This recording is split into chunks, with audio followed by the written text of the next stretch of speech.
Hey everyone, I'm a friendly tree and welcome to another episode of Nina Williams in Depth. Today we're going to talk about backdashing and backdash cancelling, with Nina in particular of course.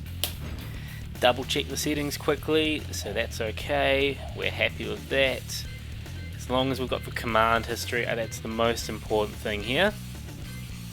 Alright, so backdashing and backdash cancelling. How do we do a backdash? We just tap back twice. Easy as that. But you'll notice when we do that, while we can attack, we can't move back very quickly just doing it over and over, and if I just do it over and over and over and over and over and over and over again, it doesn't get me very far, does it? Well, this is where backdash cancelling comes in. So doing back twice, it's all fine. Well, pressing back twice to backdash is all fine and well. But if we want to get back quickly, we need to cancel the backdash. And the way to do that is with, to be honest, you can cancel it with anything you want, but the way to do it to create distance, to cover distance, is with a down back input. There are two different ways that you can do this, and this is known as the Korean backdash. And because Nina is one of the three characters in this game with a backsway, she cannot do one of these methods. So pretty much doing a reverse wave dash will work with most of the cast, but Nina cannot do that because her backsway will come out. So that's why with Nina we need to do a back back down back input. What you'll notice here, so you can see in my input there of back back down back back back, I have 4 separate inputs of back in there. So that's why I've got 2 back dashes coming out with a down back in the middle. That's how I can do it quicker. What we're essentially doing is the back down back back. I'm not going back to neutral during that. So with that movement, I'm creating 2 back inputs without going back to neutral. So that's pretty much how we want to achieve it with Nina. We want to do this movement and we want to try and cover as much distance as possible. Another important thing is actually the timing of it. So if I were to do this cancel very quickly, I don't actually cover much distance, because if I'm cancelling the backdash before Nina's moved very far, it just looks like she's flailing backwards and she doesn't cover much ground at all. So this is where you actually want to try and get it so you complete as much of the backdash as possible before you cancel it, and you'll cover distance a lot quicker. The other thing you might notice is when some people do backdash cancelling, you might see the character duck for quite a while. It's kind of hard to mimic when you have been practicing the opposite. If you do that, it means that you're holding the down back too long, and it's not a terrible thing, except it means that you're vulnerable to being hit by mids during that time. And of course, a big advantage of backdash cancelling is if you're doing it very clean, you only need to have one frame where you're not technically standing, and that's the down back. So you want to minimize the time you spend in crouching as much as possible when you're doing this, and that way while you're creating distance with the opponent, you're also keeping yourself safe from their more risky approach tools. For example, if I'm trying to get away from a Nina, what's the most threatening things she's probably going to try and do? So it might be things like a quarter circle forward 1, a while running 1+2, a while running 3-4, and then I suppose a quarter circle forward 3. But of all of those, I mean, obviously the most threatening is the while running 3-4. There's no way I want to accidentally be crouching on the frame that they run up and do a while running 3-4. A quarter circle forward 3, it's not much damage, is it? 17 damage, and depending on the range, it's variable frame rate. And I mean, it does counter hit launch, but it's not nearly as threatening as getting a massive launcher that can get you to the wall, get you to a mix-up, and you've pretty much lost all your life right away.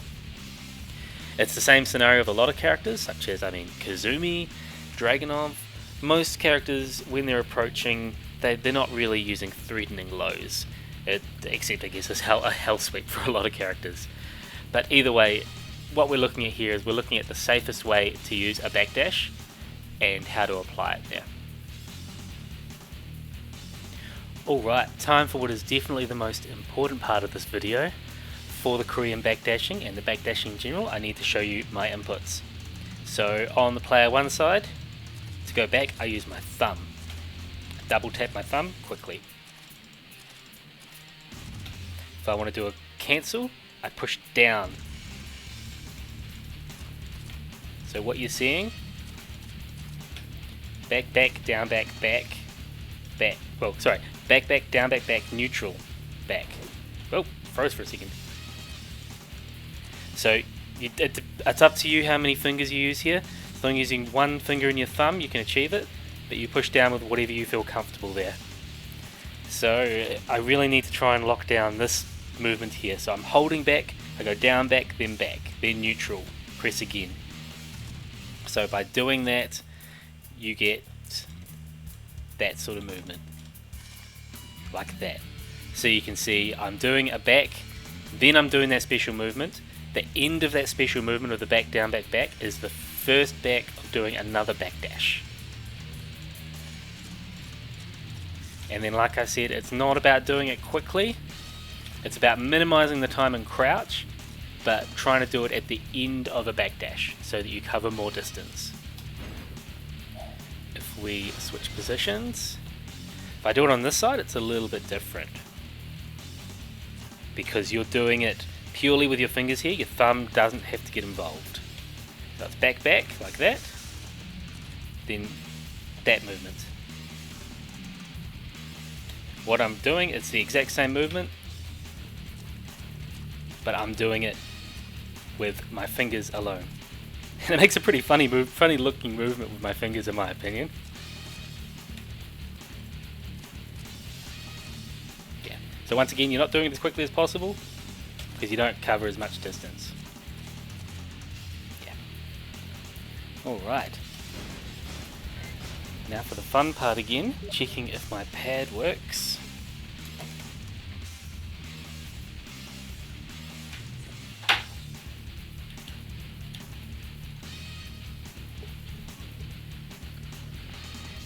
Let me just visually confirm again. Yep, so you can see my pad, you can see what I'm doing.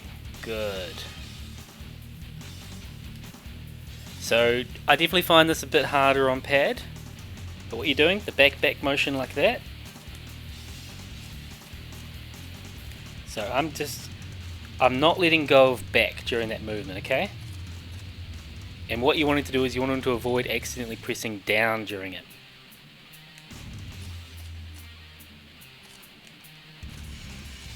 Yeah.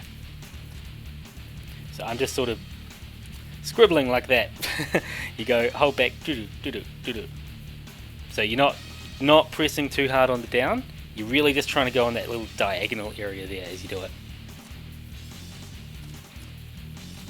Yeah. It's kind of hard to see, I realise, but I hope you guys can see well enough what I'm doing. Yeah. And if we go on the other side, it's the same thing. So back like that, and the down back movement like that. Once again, making sure that you don't press too hard on the down input, you're going for that down diagonal bit. You see, I'm not nearly as practiced on this side, so you can see I crouch a little bit more.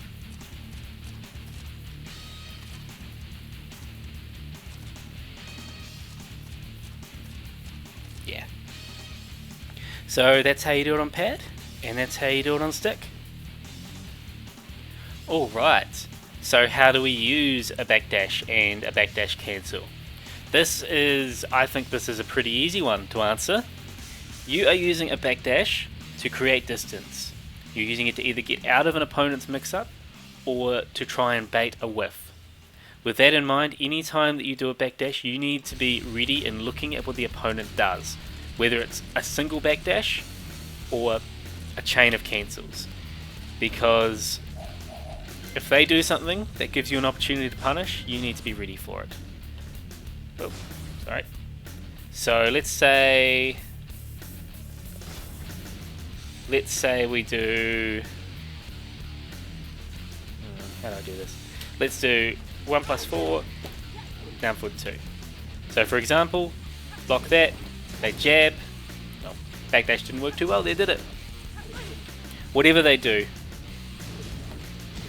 if they do a move, dang it Nina, have a better backdash. There we go. Whatever they do, you've got to try and find an option. You've got to be ready for what they do.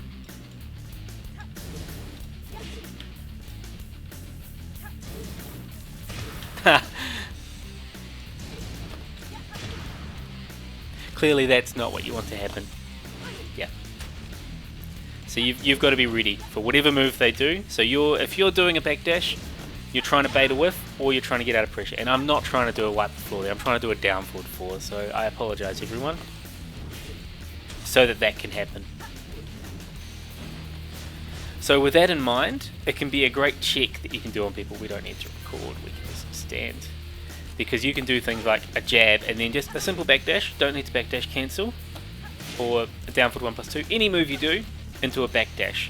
And if they're retaliating, it can give you an opportunity to do something like a down forward 2, a back 1+4, even just a down forward 1-2 or something. Of course, doesn't work if your move's punished, but even then, if they do punish, what am I doing?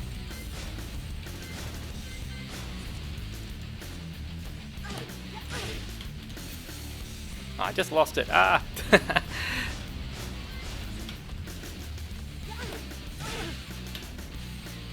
Even if they do punish, well, not a great example, because, yeah, there we go. If I even hold back, I think it avoids it there, is what the game's telling me, yep.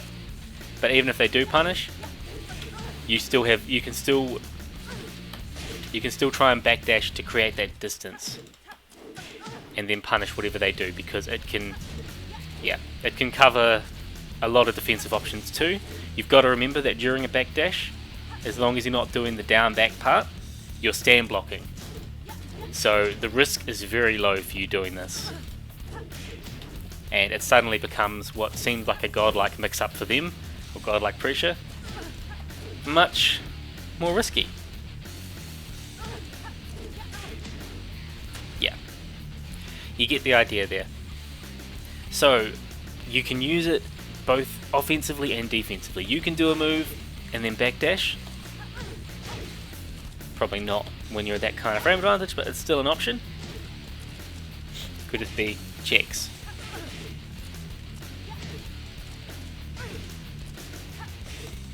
And you're trying to create a whiff there. Likewise, if you're getting hit by moves,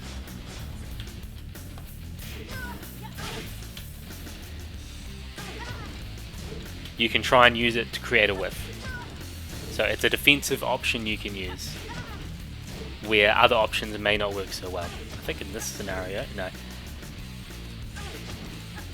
Anyway, you get what I mean there. So it can be used both offensively and defensively there. But that's kind of an out of neutral scenario. So obviously a lot of this game is played in neutral. And that's where we use backdashing to create distance. It can be even to give yourself some time to think. And the further away you are from an opponent, really, the more you're limiting their move pool. So when I'm up close, Nina's a great example here because she's so strong up close. She's got so many threatening tools that don't have much range, but can be used to really pester an opponent and get their health down. But obviously, the further away I am, suddenly these tools don't work so well, do they? And if they whiff, they can be launched. And yeah, suddenly, like I said earlier, her moveset becomes a lot more predictable. And she's not alone in this, it's the same with every character. So by creating this distance with backdash cancelling, you're limiting the options the opponent has.